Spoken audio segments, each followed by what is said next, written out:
San Juan capítulo 9, versículos del 1 al 25. Quiero pedirle que por favor sigamos la lectura en nuestras Biblias. San Juan capítulo 9, versículos del 1 al 25. Cuando lo haya encontrado, dígame, y si no, pida ayuda. ¿Listos? ¿Preparados? Dice la Biblia: al pasar Jesús vio a un hombre ciego de nacimiento y le preguntaron sus discípulos: Rabí, ¿quién pecó, este o sus padres, para que haya nacido ciego? Respondió Jesús: no es que pecó este ni sus padres, sino para que las obras de Dios se manifiesten en él. Mas es necesario hacer las obras del que me envió, entre tanto que el día dura. La noche viene cuando nadie puede trabajar. Versículo 5. Entre tanto que estoy en el mundo, luz soy del mundo. Dicho esto, escupió en tierra e hizo lodo con la saliva y untó con el lodo los ojos del ciego. Y le dijo: ve a lavarte en el estanque de Siloé, que traducido es enviar. Fue entonces y se lavó y regresó viendo.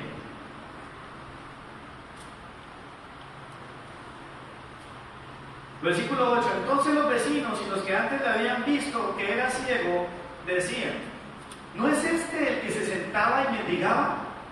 Unos decían: él es, y otros: a él se parece. Él decía: yo soy. Y le dijeron: ¿cómo te fueron abiertos los ojos? Respondió él y dijo: aquel hombre que se llama Jesús hizo lodo, me untó los ojos y me dijo: ve a Siloé y lávate. Y fui y me lavé y recibí la vista. Entonces le dijeron: ¿dónde está él? Y él dijo: no lo sé. Bueno, hay mucho más allí que podemos leer. Se lo puede leer en su casa hasta el 25. Esta es la historia de un hombre que nació ciego.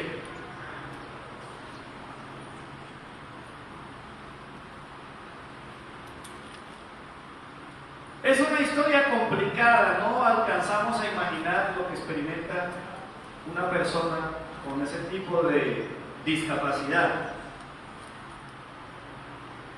Pero lo que sí sabemos fue lo que ocurrió aquel hermoso día. La vida de ese ciego de nacimiento cambió para siempre. ¿Cuántos creen que el Señor puede cambiar una vida para siempre? Amén. Hace unos días decíamos acerca de Zaqueo, un hombre terrible, odiado por mucha gente, ladrón, estafador, una persona vinculada con una maquinaria que le hizo daño a mucha gente. Pero aunque usted menos cree que tiene oportunidad de salvación, Dios lo puede salvar y lo puede transformar. Amén. Así que todo cambia en la vida de una persona que conoce a Jesús. Todo. ¿Qué dije? Todo. La pregunta que nos hacíamos hace unos días era: ¿y nosotros? Porque todo es todo, hasta nuestros cumpleaños cambian. ¿Cuántos creen que los cumpleaños de ese ciego de nacimiento cambiaron? Estoy seguro de eso. Todo en su vida cambió. Y hablando de cumpleaños, quiero hacer un ejercicio de preguntas. No sin antes recordar que hoy estamos de aniversario.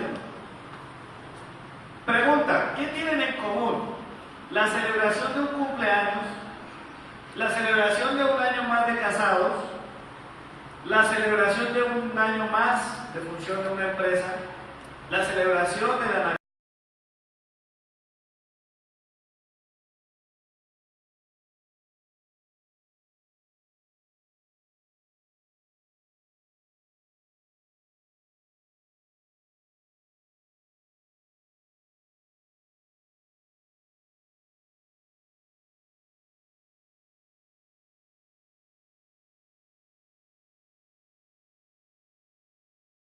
probablemente todas son válidas.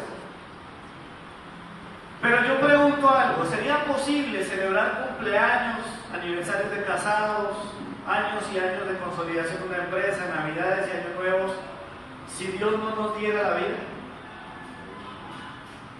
Hasta el ateo más ateo, cada vez que celebra alguna de estas cosas, está celebrando la vida. Está celebrando a aquel que dijo: yo soy el camino, la verdad y la vida. En cada uno de ellos, tanto los que no creen como nosotros que hemos puesto nuestra fe en Cristo, celebramos la vida, celebramos a Cristo. Por eso nuestros cumpleaños son diferentes. Por eso nuestros aniversarios son diferentes. Por eso el proceso de una empresa es diferente. Por eso la celebración de la Navidad es distinto al de los demás. Por eso la celebración del nuevo año es distinta, es diferente, es especial. ¿Qué celebramos cada vez que se cumple un año, un aniversario, alguna de estas cosas que hemos mencionado? Celebramos el Ebenezer. Hasta aquí nos ha ayudado el Señor. Por favor, si ustedes de los que toman nota juiciosamente, escriba el título del tema de hoy. El título es Ebenezer. El valor de nuestra historia está en Dios. Repito, Ebenezer. El valor de nuestra historia está en Dios. ¿Qué podríamos celebrar sin Dios? ¿Qué podríamos festejar sin Dios? Hasta la muerte celebra y glorifica a Dios. Porque hay fechas. ¿Usted ha visto las lápidas? Aparecen 2 años en prácticamente todos los sepulcros. Aparece el año de nacimiento y el año de la muerte. ¿Cómo es posible calcular eso? Porque hay una historia, porque hay uno que partió la historia de la humanidad en 2. Amados hermanos, hoy es un día especial. Celebramos un nuevo aniversario y puntualmente hablamos de la etapa 62 del ministerio de la Iglesia Bautista del barrio Belalcázar. Eso celebramos. Quiero invitarlos esta mañana para que experimentemos juntos el enorme valor de nuestra historia, para que juntos avivemos el amor por nuestra iglesia. Quiero que juntos podamos inspirarnos en este mensaje. La historia de este ciego ha inspirado a muchos, porque Jesús llevó a su vida. La historia de nuestra iglesia también tiene mucho que decir, y su valor está en Dios. La eternidad es la única manera en que podemos definir el origen de nuestra celebración. Este aniversario no sería posible si no hay un plan eterno. Dios eterno, en su plenitud, llamó a la existencia todo lo que hay para amarnos. No había nada. Él lo llamó a la existencia. Aunque nuestro egoísmo y rebelión nos apartaron de Él, su amor hacia nosotros no ha cambiado. La Biblia en sí misma, ¿cuántos tienen su Biblia ahí a la mano? Tienen en su mano un milagro. Es un milagro que registra los hechos de Dios. Es la recopilación del amor de nuestro Dios. Varios miles de años siguiendo nuestros pasos. Dios ha estado ahí planeando desde antes que existiera la historia. Y la Biblia nos da un registro precioso que debemos valorar. Sin embargo, como dice una película infantil, hay una historia detrás de la historia. Detrás de lo que usted y yo leemos en la Biblia, detrás de lo que usted y yo registramos en las memorias, en diferentes textos o documentos, está la presencia de un Padre eterno que nos amó. El autor y consumador de nuestra fe. Aquel que pensó en ofrecernos la restauración total de nuestra vida. Un día muy especial, El plan de Dios estaría a la vista de la humanidad, y eso ocurrió hace más de 2000 años. El plan que Dios tenía diseñado se hizo evidente de una manera sobrenatural como nunca antes. El deseado de las naciones, las profecías, todo se hizo realidad hace aproximadamente 2000 años, en la persona de Jesús. Es por eso que nosotros celebramos. ¿Qué celebramos los cristianos en Navidad? Celebramos el gozo de la fe bíblica. ¿Por qué no unirnos a la celebración? Cristo consumó en una cruz el plan soberano y eterno del que cantábamos hace un instante. Desde entonces, mis amados, la Biblia registra y la historia habla de ello, un puñado de discípulos que comenzaron lo que nosotros denominamos la revolución de la cruz. El desarrollo de la gran comisión. Esta es la historia de amor más bella y digna de ser contada de todos los tiempos. Cuando Jesús dice ir por todo el mundo y predicar el Evangelio, cuando la Biblia dice ir y hacer discípulos, Jesús mismo en la comisión bíblica, que es para todos nosotros, nos está diciendo: vaya y cuéntele a otros. Esa es la esencia de nuestra historia. Hace más de 20 siglos, la voz de muchos creyentes han compartido la historia, la buena noticia del Evangelio. Muchos murieron por no callar el Evangelio.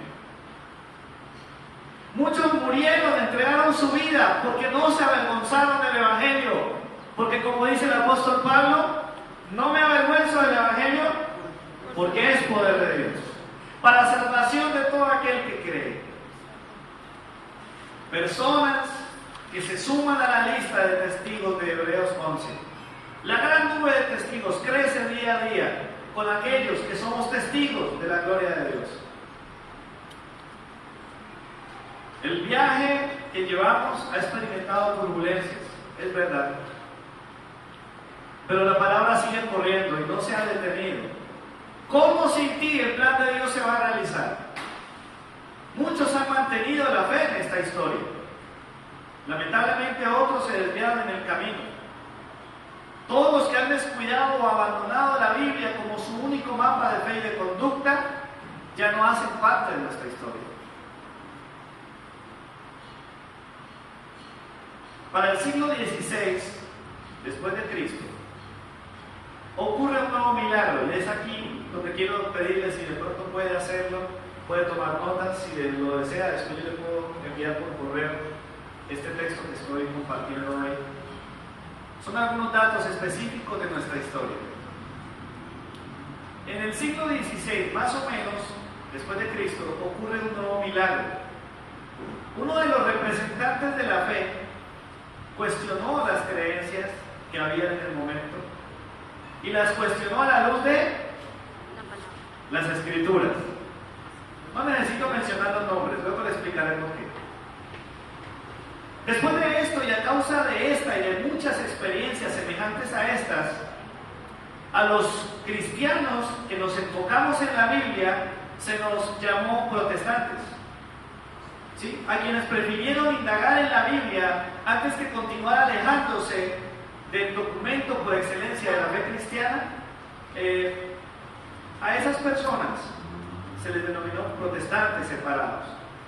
Muchas comunidades, muchos líderes en diferentes lugares del mundo desarrollaron su historia de diferentes maneras, pero lo hicieron con multiforme gracia de Dios. La iglesia es un milagro. La iglesia es un gesto de amor de Dios. Claro, cada uno tiene un énfasis diferente. La gracia de Dios es multiforme. Esta no es la iglesia para todos. Ni yo soy el pastor para todos. Este no es el ministerio para todos. Porque Dios para cada persona tiene un momento. Hay algo especial, hay una configuración divina en la salvación y en la vida de cada uno. De entre ellos, la historia cuenta que en Inglaterra, a principios del siglo XVII, se escribió un nuevo capítulo en la historia a la cual podríamos llamar hoy el origen de la Iglesia Bautista. Es interesante notar que hay muchas personas que se congregan en iglesias bautistas y no tienen ni idea por qué se llama bautista. Quizás usted sí sepa, pero por si la mosca le voy a dar un resumen. ¿Por qué bautista? Yo le pregunto a ¿usted por qué se llama como se llama? Claro, porque todo tiene una historia. El nombre que tenemos, la familia de donde venimos, todo obedece a una historia. Por eso, hoy, sin pretender una clase de historia de los bautistas o historia del protestantismo y cosas semejantes que se estudian durante muchas horas en la universidad, yo quiero darles un pequeño resumen de la historia que nos ocupa esta mañana. Empeñados en seguir fielmente los principios de la fe y conducta de la Biblia, aquellos cristianos que mencionamos en este segmento fueron cuestionados por la manera como ellos desarrollaban su fe. A esos cristianos que dijeron, vamos a mirar qué dice la Biblia. Muchas cosas se han hecho por tradición. Muchas cosas se han hecho por consensos populares, pero esos cristianos dijeron, vamos a la Biblia. Y entonces fueron cuestionados, fueron criticados. ¿Por qué razón? Porque ellos no validaban el bautismo tradicional de niños. Eso hace parte de la historia de los bautistas. Entonces, ¿qué pasó? Ellos no solamente no validaban el bautismo tradicional de niños, sino que insistieron en que el bautismo tenía que ser una decisión de personas en pleno uso de sus facultades mentales, no infantes. Esto es parte de lo que yo comparto siempre que vamos a tener bautismos. Siempre que presentamos a un niño en la iglesia, hago énfasis en esto. Y no solo esto, el bautismo por inmersión. Por supuesto que hay circunstancias que podrían impedir un bautismo por inmersión, pero el bautismo en sí mismo no es lo más importante. Sin embargo, por ese factor en particular, a ellos empezaron a mirarlos como raros. Los espectadores usaron apelativos como este. Vea, ya van los separados, porque ya no hacíamos parte de la conducta o de ese bautismo tradicional. Entramos a ser parte de ese nuevo bautismo, entre comillas. Tiempo más adelante se denominaron los anabaptistas o anabautistas. En español, rebautizadores. Claro, ellos decían, miren, esa iglesia es rara. Ya la gente está bautizada. Y cuando llegan a su iglesia, ¿qué hacen? Vuelven y lo bautizan. Algunos lo ven raro. A los creyentes que vivieron esta experiencia les tomó casi un siglo aceptar ese apellido para su iglesia. La iglesia bautista no se llamaba iglesia bautista desde el comienzo, nadie se le ocurrió ese nombre. Eso fue un apodo. Y le costó un siglo a esa iglesia decir, pues bueno, finalmente, pues anabautistas, tenemos los bautistas. Pues ya la gente nos conoce así. Un siglo para aceptar ese apellido, si se puede decir así, ¿no? Usted sabe que cada iglesia tiene un apellido. De eso se tratan las denominaciones, ¿sí? Hoy no voy a ampliar sobre eso, pero nuestro apellido es Iglesia Bautista, ¿sí? Bautista. Ese es el apellido de nuestra iglesia. Sin embargo, lo más relevante para aquellos creyentes era ser fieles a las Escrituras, cosa que nosotros seguimos haciendo. Con el tiempo, ya sabemos, ese calificativo fue la manera como nos identificaron en la historia. En resumen, el nombre Bautista lo llevamos porque nuestra historia enfocada en respetar y aplicar la guía de la Biblia, incluido el bautismo, nos llevó a ser reconocidos como los rebautizadores o bautistas. La obra misionera. Hablemos de la obra misionera, que es parte fundamental de nuestra historia. La propagación de la fe bíblica es algo imperativo en el liderazgo bautista. Una iglesia bautista piensa en la misión. Es una iglesia misionera por excelencia. Y esta obra ha incursionado en diferentes lugares del mundo. Ahora les doy unas estadísticas. Nuestra historia no solo está marcada por la sangre del Salvador, sino también por la sangre de muchos que fueron perseguidos y ejecutados. Hay cosas que la gente no sabe. Hay mucho, pero mucho prejuicio a nivel de la Iglesia Bautista, porque somos diferentes, porque no hacemos cosas que otras congregaciones hacen, o porque no le hacemos tanto énfasis en diferentes aspectos. Pero le aseguro que nuestra historia tiene mártires, gente que decidieron ser fieles al Señor para que esa historia se siguiera escribiendo. Algunos documentos señalan que en 1939, es decir, hace 1639, aproximadamente 376 años atrás, fue cuando se fundó la iglesia bautista más antigua del continente americano. Cuando se fundó la primera iglesia bautista en el continente americano, algunos documentos señalan que eso fue en 1639, hace 376 años. El trabajo en equipo también hace parte de la iglesia bautista, la organización. Por eso aparecen las federaciones, confederaciones, asociaciones, juntas de misiones, etc. Y, como es el caso de nosotros, la confraternidad de iglesias bautistas. Son alianzas de ministerios, son trabajo en equipo. La primera asociación que surgió en Norteamérica se formó en 1707, a finales del siglo XVIII. Se convirtió en la denominación más grande de los Estados Unidos.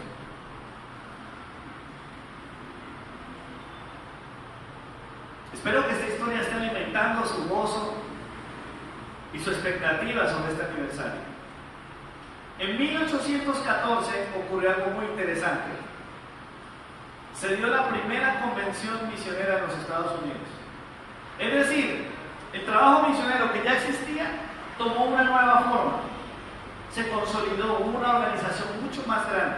Ahora usted preguntará, ¿pero por qué hablan tanto de los Estados Unidos? ¿Sí?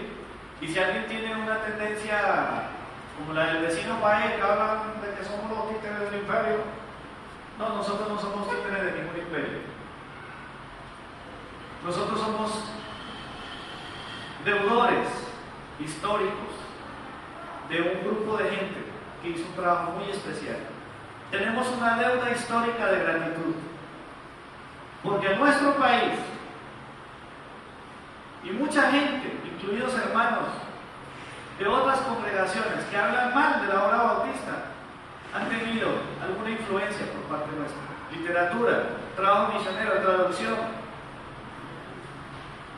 el trabajo transcultural, llevando la Biblia en idiomas que todavía no están,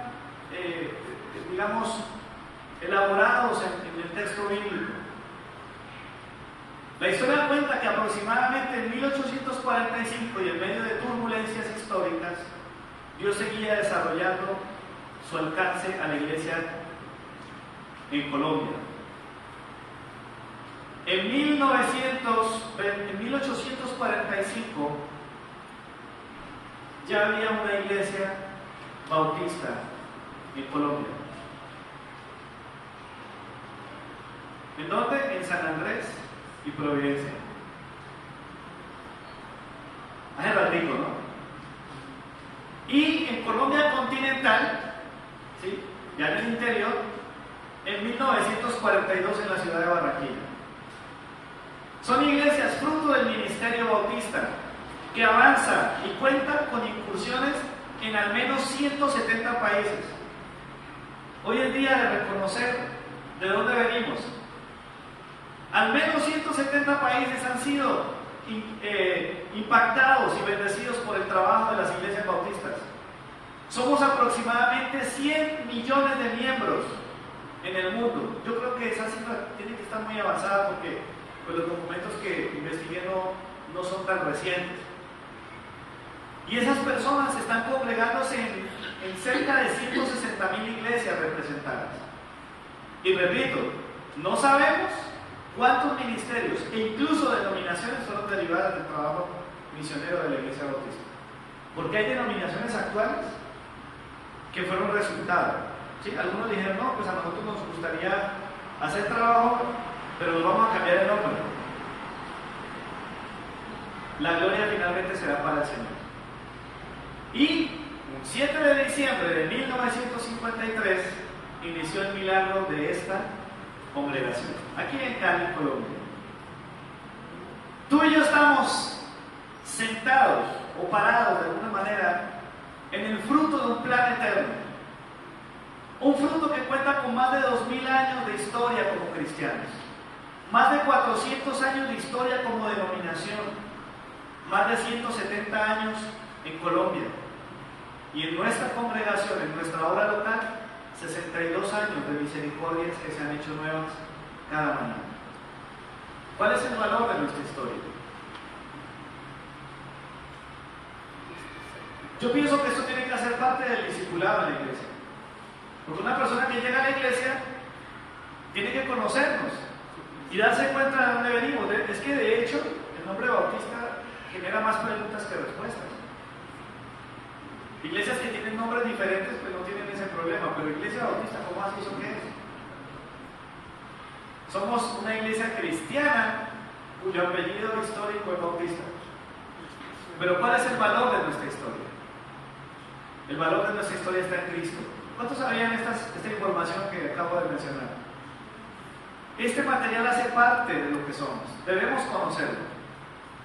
Los años, las personas, sus aportes financieros, mucho trabajo ya quedó en el pasado. Pero la historia continúa. En la actualidad hay mucho más que contar. La denominación bautista en Colombia cuenta con una declaración de propósito. La coloqué esta mañana allá abajo. Quiero contarles algo. La denominación, gracias al Señor, ese apellido sigue trabajando en pro del reino de Dios. Y le voy a decir, ojalá se la pueda aprender. La declaración de propósito de la denominación en este momento, un ejercicio que ya hicimos también nosotros como iglesia, es este. La denominación bautista colombiana, su declaración de propósito es esta: existimos para establecer y fortalecer iglesias que cumplen la gran comisión. ¿Para qué existe? Eso es la DBC, Denominación Bautista Colombiana. Nosotros damos aportes a la obra bautista. El 10% de sus diezmos, de mis diezmos, van allá. Porque es que la obra se sostiene con economía. ¿Cuántos millones de pesos vale este predio? Nosotros no pagamos por esto. Otros pagaron por nosotros. Por eso nosotros damos con gusto. Cuando yo estoy diezmando, yo también recuerdo que parte de ese dinero va a la obra nacional. Ellos van a lugares que tú y yo no vamos. Hacen cosas que tú y yo no hacemos. Gente que literalmente renuncia a una vida familiar para irse de misionero a otro país, a otra cultura. Personas que dedican años y años de estudio para poder traducir la Biblia a un idioma, para poderse meter en una cultura. Por eso, para eso existimos, para establecer y fortalecer iglesias que cumplen la gran comisión. Repito, si quieren más información, con mucho gusto, yo les puedo facilitar no solamente este bosquejo, sino también materiales que están disponibles, o les puedo dar referencias de libros donde pueden encontrar más detalles, porque realmente esto no es el resumen del resumen del resumen. Y para ayudarles, les quiero compartir algo que les van a entregar al final de la reunión. Este es un ejemplar de un boletín que sale con alguna, bueno, eso es periódico, ellos tienen sus fechas. Este es uno, el último que tengo en mis manos. Noticias de la Denominación Bautista Colombiana. A mí me parece que es interesante que lo pueda tener. Vamos a entregar uno por familia. Conózcanlo. Aquí hay cosas, hermanos, que yo le digo, las reuniones, yo cada año, al inicio de año, en enero, voy a una reunión que se hace con los pastores a nivel nacional. Y le aseguro que mis ojos se llenan de lágrimas, de gozo, de ver que no somos tan pocos, no somos tan pequeños, no somos lo que mucha gente piensa que somos. Somos una gran iglesia, una iglesia maravillosa en nuestro país. ¿Se podría dar un aplauso al Señor por eso?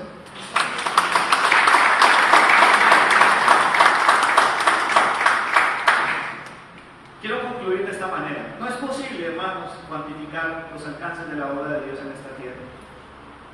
Pero sí podemos conocer el valor de nuestra historia. La historia de ese ciego. La historia de alguien como yo, que hace 20 años tenía una vida sin sentido, sin significado, sin propósito. Y hoy puedo decir que estos han sido los mejores 20 años de toda mi vida. A ese ciego le preguntaron: ¿usted cómo así que usted está viendo? ¿Cómo así? Cuente. ¿Quién fue? ¿Dónde fue? A ver, le estaban haciendo inteligencia a Jesús, porque se el día de reposo, por la manera como sucedieron las cosas, por el crédito, ¿a quién se lo estaba dando? Y ese ciego dijo: yo lo único que sé es que yo antes era ciego y ahora veo. Antes éramos ciegos, cegados nuestro entendimiento al Evangelio, a Dios, a su palabra, y ahora vemos. Si notan, no mencioné nombres, o traté de no mencionar nombres durante este mensaje. Hay montones de gentes, nombres y apellidos extranjeros que no quise meter aquí, sencillamente porque el único nombre que debe brillar es el nombre de Jesucristo. El único nombre que merece ser invocado es el nombre del autor y consumador de nuestra fe. El único nombre que importa, es lo único que hay que decir. El valor de nuestra historia como bautistas, el valor de nuestra historia como cristianos, reposa en Dios. Esta historia no termina. ¿Cómo está tu historia? Ya hablamos de lo que otros hicieron. Hemos visto delante de nosotros a un grupo de personas que tienen un compromiso. A los que yo más les exijo en la iglesia son a esos que pasaron acá adelante.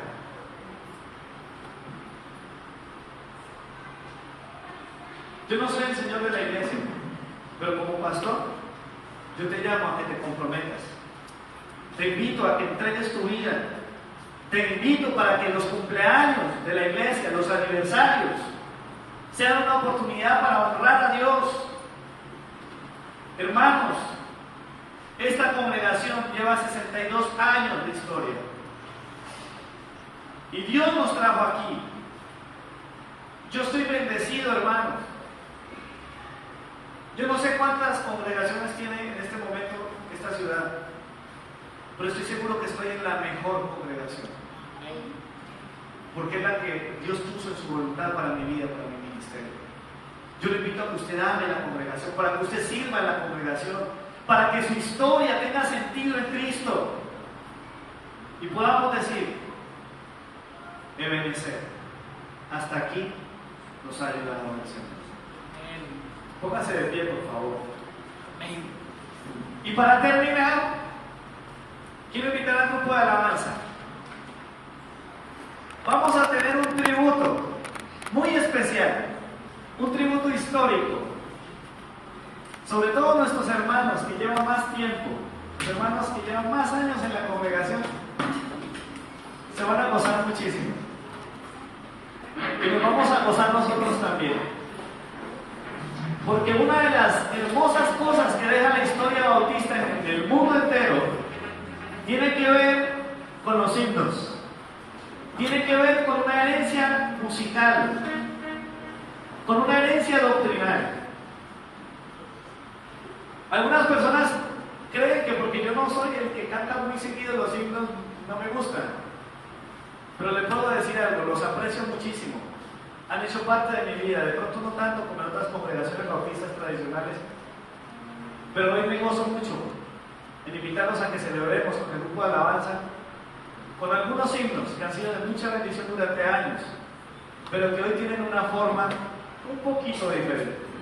Así que démosle un aplauso al Señor, por favor.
español, pero es un tesoro que tenemos, hermoso, para que nos gocemos juntos en esta hora.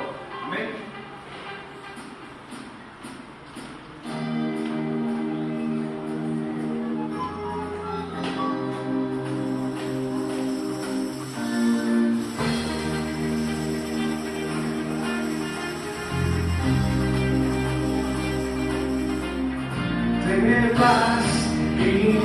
Inundar mi alma ya esté, como la mar de aflicción.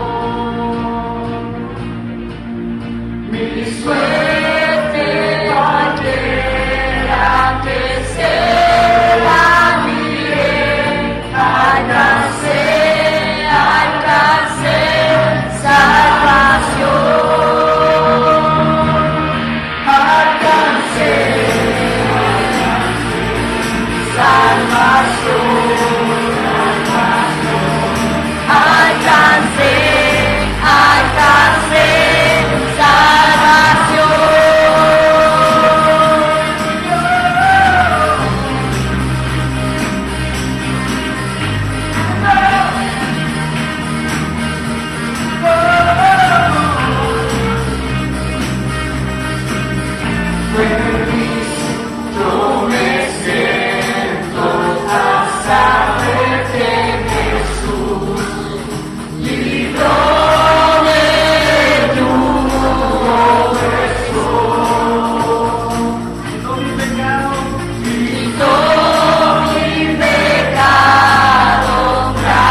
salvación.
Quiero pedirles que por favor tomemos un momentito allí para decirle, Señor, yo te entrego mi vida.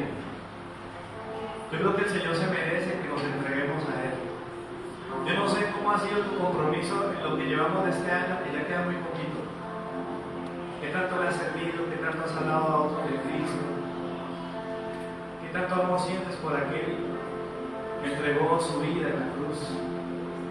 Si valoras ese amor eterno del Padre. Este himno quizás es más conocido que el anterior, el 340, Salvador a ti me entrego. Un himno precioso, ya hay algunos que lo han montado, que César tiene uno parecido al que nosotros vamos a tocar hoy en uno de sus CDs. Pero estoy seguro que todos nosotros podemos unirnos y qué bueno que tenemos los recursos aquí. Quiero pedirle que por favor estemos unidos para declarar, para terminar el gozo que solamente se encuentra en Cristo Jesús.